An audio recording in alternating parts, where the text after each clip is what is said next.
Hello friends, welcome back to my channel Success. Friends, இந்த வீடியோல previous year questions TRB 2018 அதில் உள்ளதான macro economics related உள்ள questions discuss பண்ணியிருக்கேன். இந்த வீடியோ உங்களுக்கு யூஸ்ஃபுல்லாக இருந்தால் நீங்கள் லைக் பண்ணுங்க, ஷேர் பண்ணுங்க, இந்த சேனலை சப்ஸ்கிரைப் பண்ணுங்க. வாங்க இன்னைக்குள்ள வீடியோ நம்ம பார்க்கலாம். Next question.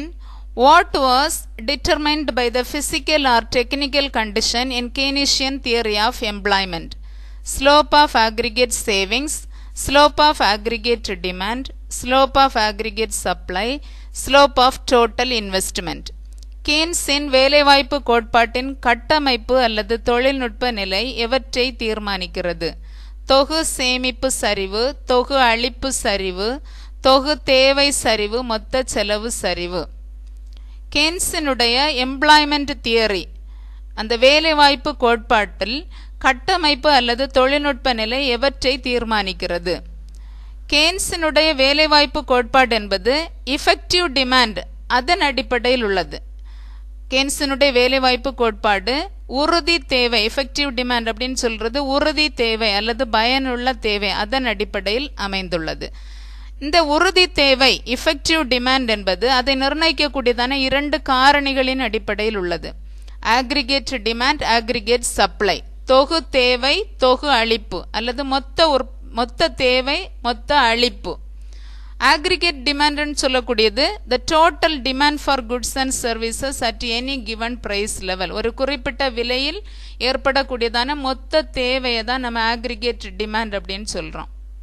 தொகு அளிப்பு அல்லது ஆக்ரிகேட் சப்ளைன்னு சொல்லக்கூடியது total output, total supply of goods and services produced within an economy. ஒரு பொருளாதாரத்தில் நம்ம உற்பத்தி பண்ணக்கூடியதான மொத்த குட்ஸ் அண்ட் சர்வீசஸ், அதை தான் நம்ம ஆக்ரிகேட் சப்ளை அப்படின்னு சொல்கிறோம், தொகு அளிப்பு. அப்படின்னா எஃபெக்டிவ் டிமாண்டை டிட்டர்மைன் பண்ணக்கூடியதான இரண்டு காரணிகள் ஆக்ரிகேட் டிமாண்ட், ஆக்ரிகேட் சப்ளை. இங்கு கெய்ன்ஸினுடைய வேலைவாய்ப்பு கோட்பாட்டில் கட்டமைப்பு அல்லது தொழில்நுட்ப நிலை எவற்றை தீர்மானிக்கிறது அப்படின்னு கேட்டிருக்காங்க. கட்டமைப்பு அல்லது தொழில்நுட்பம் இது எதை தீர்மானிக்கக்கூடியதுன்னா சப்ளையை தீர்மானிக்கக்கூடியது, உற்பத்தியை தீர்மானிக்கக்கூடிய காரணி தான் கட்டமைப்பு அல்லது தொழில்நுட்ப நிலை.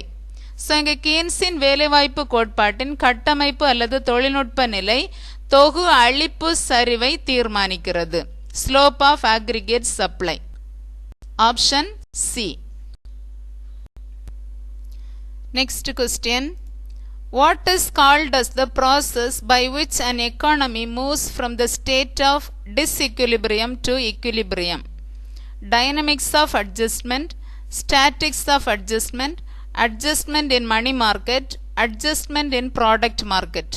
ஒரு பொருளாதாரம் சமனற்ற நிலையிலிருந்து சமநிலைக்கு மாறும் படிநிலைகள் எவ்வாறு அழைக்கப்படும்?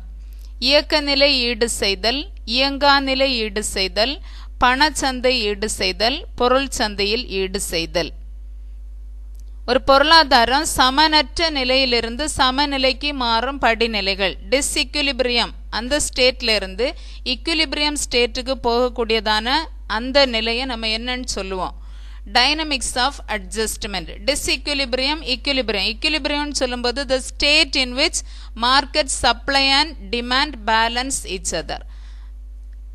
ஒரு பொருளாதாரத்தில் இருக்கக்கூடியதான டிமாண்ட் அண்ட் சப்ளை, தேவையும் அளிப்பும் ஒன்றுக்கொன்று சமநிலைப்படுத்துவதை தான் நம்ம இக்விலிபிரியம் பொசிஷன் அப்படின்னு சொல்றோம். டிஸ்இக்விலிபிரியம் அப்படின்னு சொல்லும்போது தேவையும் அளிப்பும் சமநிலையில் இல்லாமல் இருப்பது, அந்த சமனற்ற நிலையை தான் நம்ம டிஸ்இக்விலிபிரியம் அப்படின்னு சொல்றோம்.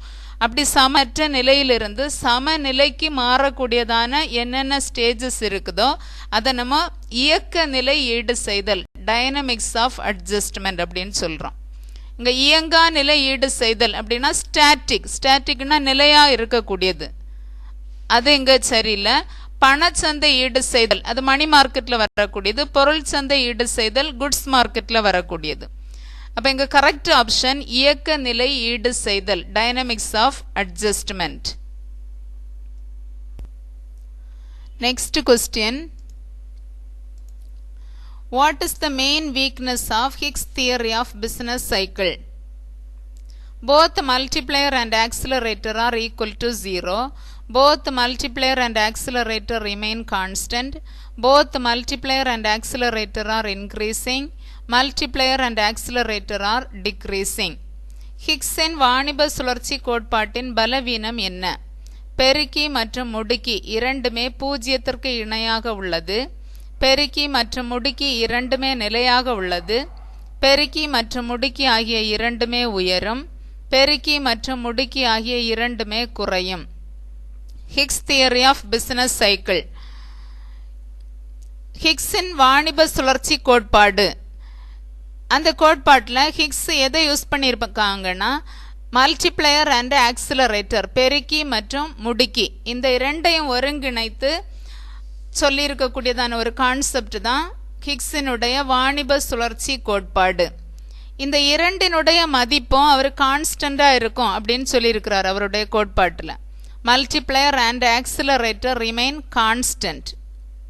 மல்டிப்ளையர் அப்படின்னு சொல்லும்போது the effect of change in investment on income, முதலீட்டில் ஏற்படக்கூடியதான மாற்றம் வருமானத்தில் எந்த அளவு மாற்றத்தை ஏற்படுத்துகிறது, அந்த ரெண்டையும் பற்றி படிக்கக்கூடியதான் மல்டிப்ளையர். இன்வெஸ்ட்மெண்ட், இன்கம், இதில் ஏற்படக்கூடியதான மாற்றம்.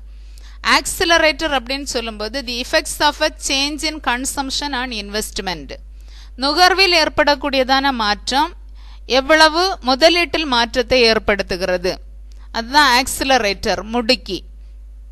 ஹிக்ஸ் தன்னுடைய கோட்பாட்டில் பெருக்கி மற்றும் முடுக்கி, மல்டிப்ளையர் அண்ட் ஆக்சிலரேட்டர், இந்த இரண்டினுடைய மதிப்பும் நிலையாக இருக்கும், கான்ஸ்டண்டாக இருக்கும்னு சொல்லியிருப்பார். ஆனால் கிரிட்டிசிசம், அதை கிரிட்டிக்ஸ் என்ன சொல்கிறாங்கன்னா, அவருடைய அந்த பெருக்கி மற்றும் முடுக்கி இந்த இரண்டுமே எப்போதும் நிலையாக இருக்காது அப்படி சொல்லக்கூடியதான் அந்த கோட்பாட்டினுடைய ஒரு முக்கியமான பலவீனம். அது எப்போவுமே நிலையாக இருக்காது அப்படின்னு சொல்லியிருக்கிறாங்க. இங்கே நம்ம கொஸ்டின், ஹிக்ஸின் வாணிப சுழற்சி கோட்பாட்டின் பலவீனம் என்ன? அவர் அப்படி நிலையாக இருக்கும்னு சொன்னதான் அவருடைய கோட்பாட்டின் பலவீனம். ஸோ இங்கே கரெக்ட் ஆப்ஷன் ஆப்ஷன் பி, பெருக்கி மற்றும் முடுக்கி இரண்டுமே நிலையாக உள்ளது. Next question. What is the major weakness of Higgs theory according to Kaldor? Rigid form of multiplier principles, rigid form of accelerator principles, rigid form of super multiplier, rigid form of both multiplier and accelerator. கால்டாரின் கூற்றுப்படி Higgins கோட்பாட்டின் முக்கியமான பலவீனம் என்ன? திடமான பெருக்கி கொள்கைகள், திட அமைப்புள்ள முடுக்கி கொள்கைகள், திட அமைப்புள்ள மிகை பெருக்கி, திட அமைப்புள்ள பெருக்கி மற்றும் முடுக்கி. நம்ம இது முந்தின கொஸ்டினில் பார்த்தா அதே கொஸ்டின் தான், ஆனால் கொஞ்சம் ஒரு சின்ன ஒரு டிஃப்ரென்ஸ் இதில் சொல்லியிருக்காங்க. What is the major weakness of Hicks theory according to Kaldor? கால்டாருடைய கூற்றுப்படி, கால்டார் சொல்லும்போது ஹிக்ஸ் தியரியில் அவருடைய பிஸ்னஸ் சைக்கிளில் என்ன ஒரு பலவீனம் இருக்குது? ஹிக்ஸினுடைய கூற்றுப்படி பெருக்கி மற்றும் முடுக்கி இரண்டுமே நிலையாக உள்ளது அப்படின்னு அவர் சொல்லியிருக்கிறாரு. கால்டாருடைய கூற்றுப்படி ஹிக்ஸ் சொன்னதில் rigid form of accelerator principle அது தவறானது, அப்படி இருக்க முடியாது. அவர் அந்த ஆக்சிலரேட்டரை மட்டும்தான் சொல்லியிருக்கிறாரு. திட அமைப்புள்ள முடுக்கி கொள்கைகள் அது ஹிக்ஸினுடைய கோட்பாட்டில் உள்ள ஒரு கருத்து, முக்கியமான பலவீனம் அதுன்னு கால்டார் சொல்லியிருக்காங்க. கால்டாருடைய கூற்றுப்படி திட அமைப்புள்ள முடுக்கி கொள்கைகள் ஹிக்ஸினுடைய வாணிப சுழற்சி கோட்பாட்டில் சொல்லப்பட்டுள்ளது, அது தவறானது அப்படின்னு சொல்லியிருக்கிறாரு. ஸோ இங்கே option B, rigid form of accelerator principles. கால்டாரின் கூற்றுப்படி ஹிக்ஸ் கோட்பாட்டின் முக்கியமான பலவீனம் திட அமைப்புள்ள முடுக்கி கொள்கைகள். Next question. What will happen to business cycle if the value of accelerator increases? Cycle-less path, damped fluctuation, constant amplitude, cycle-less explosive path. முடுக்கியின் மதிப்பு அதிகமாகும் பொழுது வாணிப சுழற்சி பாதை எவ்வாறு அமையும்? சுழலற்ற பாதையாக, மெதுவான அலைவுகளாக, நிலையான சுழலற்ற பாதையாக, சுழலற்ற வெடிக்கும் மேல் நோக்கிய பாதையாக. பிசினஸ் சைக்கிள் அல்லது வாணிப சுழற்சி பாதை அப்படின்னு சொல்லக்கூடியது பொருளாதார நடவடிக்கைகள் ஏற்படக்கூடியதான ஏற்ற இறக்கங்களை சொல்லக்கூடிய அந்த பாதையை தான் நம்ம பிசினஸ் சைக்கிள், வாணிப சுழற்சி பாதை அப்படின்னு சொல்கிறோம். இதில் நம்ம 5 phases படிப்போம். Depression, recovery, prosperity, boom, recession. மந்தம், மீட்சி, பூரிப்பு, செழிப்பு, பின்னிறக்கம் அப்படின்னு சொல்லிட்டு நம்ம படிப்போம். இதுதான் மாறி மாறி வரக்கூடியதான ஏற்ற இறக்கங்கள். ஒருவேளை எக்கானமி நல்ல பூமில் இருக்கும், திரும்ப டிப்ரெஷனுக்கு போயிடும். அந்த மாதிரி வரக்கூடியதான சிச்சுவேஷனை தான் நம்ம பிஸ்னஸ் சைக்கிள் அப்படின்னு படிக்கிறோம். ஆக்சிலரேட்டரோட வேல்யூ இன்க்ரீஸ் ஆகும்போது, முடுக்கியின் மதிப்பு அதிகமாகும் பொழுது அந்த வாணிப சுழற்சி பாதை எப்படி இருக்கும்? ஆக்சிலரேட்டர், முடுக்கி என்பது இன்வெஸ்ட்மெண்ட், கன்சம்ஷன், இந்த ரெண்டுக்குள்ள ரிலேஷனை சொல்லக்கூடியது. இன்வெஸ்ட்மெண்ட்னால, முதலீட்டினால நுகர்வில் ஏற்படக்கூடியதான அந்த விளைவுகளை சொல்லக்கூடியதான் ஆக்சிலரேட்டர். அப்போ அந்த ஆக்சிலரேட்டர் முடுக்கியினோட வேல்யூ இன்க்ரீஸ் ஆகிட்டே போகும்போது, அதிகமாகும்போது அங்கே ஒரு சைக்கிள்லெஸ் பாத் இருக்கும், சுழலற்ற பாதையாக இருக்கும். ஏற்ற இறக்கங்கள் இல்லாமல் ஒரே நிலையாக இருக்கக்கூடிய ஒரு பாதை அங்கே இருக்கும். அந்த பாத்தை தான் நம்ம சைக்கிள்லெஸ் பாத் அப்படின்னு சொல்கிறோம். பிஸ்னஸ் சைக்கிள், அந்த வாணிப சுழற்சியில் ஏற்படக்கூடியதான மாற்றங்கள் ஏற்படாமல் இருக்கக்கூடியதான அந்த பாத் சுழலற்ற பாதையாக இருக்கும். முடுக்கியின் மதிப்பு அதிகமாகும் பொழுது வாணிப சுழற்சி பாதை சுழலற்ற பாதையாக இருக்கும். Correct option, option A. Next question. Whose analysis of working of the entire economic organism was referred as the Magna Carta of Exact Economics by Schumpeter? Pareto, Leon Walras, Hicks, Allen.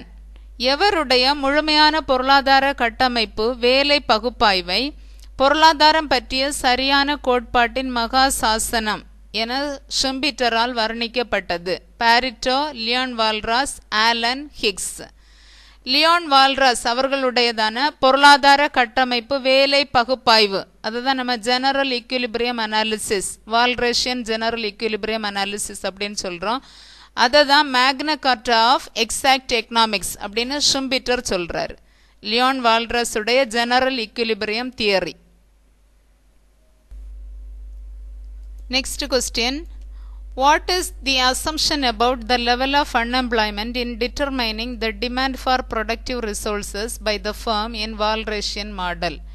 No unemployment, unemployment, structural unemployment, cyclical unemployment. வால்ரஸின் மாதிரியில் ஒரு நிறுவனத்தின் உற்பத்தி வளங்களின் தேவையை தீர்மானிப்பதில் வேலை வாய்ப்பின்மை பற்றி எடுகோள் என்ன? வேலை வாய்ப்பின்மை இல்லை, வேலை வாய்ப்பின்மை, கட்டமைப்பு வேலையின்மை, சுழற்சி வேலையின்மை. வால்ரஸின் மாதிரியில் ஒரு நிறுவனத்தில் உள்ள உற்பத்தி வளங்கள் அதனுடைய தேவையை தீர்மானிப்பதில் வேலை வாய்ப்பின்மை பற்றியதான எடுகோள், அசம்ஷன் என்ன? வால்ரஸின் மாடலை பார்க்கும்போது எல்லா ரிசோர்ஸஸுமே ஃபுல்லி எம்ப்ளாய்டு, அங்கே அன்எம்ப்ளாய்மெண்ட்டே இல்லை, வேலை வாய்ப்பின்மை என்பது இல்லை, முழு வேலை வாய்ப்பு உள்ளதான் அந்த வால்ரஸின் மாதிரியில் சொல்லப்பட்டுள்ளது. அதனோட அசன் வேலை வாய்ப்பின்மை இல்லை, no unemployment. Next question. Dash is the Leon-Diffs mathematical expression. Linear equation and unbalanced equation, non-linear equation and balanced equation, balanced equation and the structural equation, unbalanced equation and structural equation. லியான் டிஃபின் சமநிலை dash கணித வழி வெளிப்பாடு ஆகும். நேரியல் சமன்பாடு மற்றும் சமநிலை அற்ற சமன்பாடு, சமச்சீர் சமன்பாடு மற்றும் சமநிலை சமன்பாடு, சமநிலை சமன்பாடு மற்றும் அமைப்பு சமன்பாடு, சமநிலை அற்ற சமன்பாடு மற்றும் அமைப்பு சமன்பாடு. Leontief mathematical expression, Leontief input output analysis, அதில் வரக்கூடியதான அந்த எக்ஸ்பிரஷன் தான் நம்ம லியான் டிஃப்ஸ் மேத்தமெட்டிக்கல் எக்ஸ்பிரஷன் அப்படின்னு சொல்கிறோம். லியான் டிஃப்ஸ் இன்புட் அவுட்புட் அனாலிசிஸ் அப்படின்னு சொல்லும்போது ஒரு பொருளாதாரத்தில் இருக்கக்கூடியதான உற்பத்தி அமைப்பு, அதனுடைய உள்ளீடு மற்றும் வெளியீடுகள், இன்புட் அவுட்புட், இது ரெண்டுக்குள்ள தொடர்பு, என்னென்ன தொடர்பு இருக்குது அதை நம்ம ஒரு சமன்பாடு வழியாக கண்டுபிடிக்கக்கூடியதை தான் நம்ம லியான் டிஃப்ஸ் இன்புட் அவுட்புட் அனாலிசிஸ் அப்படின்னு சொல்கிறோம். ஒவ்வொரு துறையிலையும் இருக்கக்கூடியதான உள்ளீடுகள் என்ன, வெளியீடுகள் என்ன, அது என்னென்ன துறையில் எவ்வளவு உற்பத்தி பண்ணுறாங்க, அதுக்கு நம்ம எவ்வளவு இன்புட்டு கொடுக்குறோம், அது எல்லாமே ஒரு டேபிள் வடிவில் ஒரு அட்டவணைப்படுத்தி அந்த அட்டவணையை தான் நம்ம லியான் டிஃப்ஸ் இன்புட் அவுட்புட் டேபிள் அப்படின்னு சொல்கிறோம். அப்படி அட்டவணைப்படுத்தின பிறகு அந்த உள்ளீடு மற்றும் வெளியீடு இந்த ஆய்வை கணக்கிடக்கூடியதான ஒரு முறையை தான் நம்ம லியாண்டிவ்ஸ் ஈக்குவேஷன் மேத்தமெட்டிக்கல் எக்ஸ்பிரஷனில் நம்ம சொல்கிறோம். இது ஒரு சமநிலை சமன்பாடு, சமநிலைப்படுத்தக்கூடியதான ஒரு ஈக்குவேஷன். சமநிலை சமன்பாடு மற்றும் அமைப்பு சமன்பாடு. பல துறைகளில் உள்ள மூலப்பொருட்கள் என்ன, அதிலிருந்து கிடைக்கக்கூடியதான உற்பத்தி என்ன, அந்த உள்ளீடு வெளியீடு அட்டவணையின் அடிப்படையில் பெறக்கூடியதான ஒரு ஈக்குவேஷன். அதான் நம்ம சமநிலை சமன்பாடு மற்றும் அமைப்பு சமன்பாடு அப்படின்னு சொல்கிறோம். ஸோ எங்கள் correct option C. Okay friends, இதனோட தொடர்ச்சியை நம்ம அடுத்த வீடியோவில் பார்க்கலாம். தேங்க்யூ.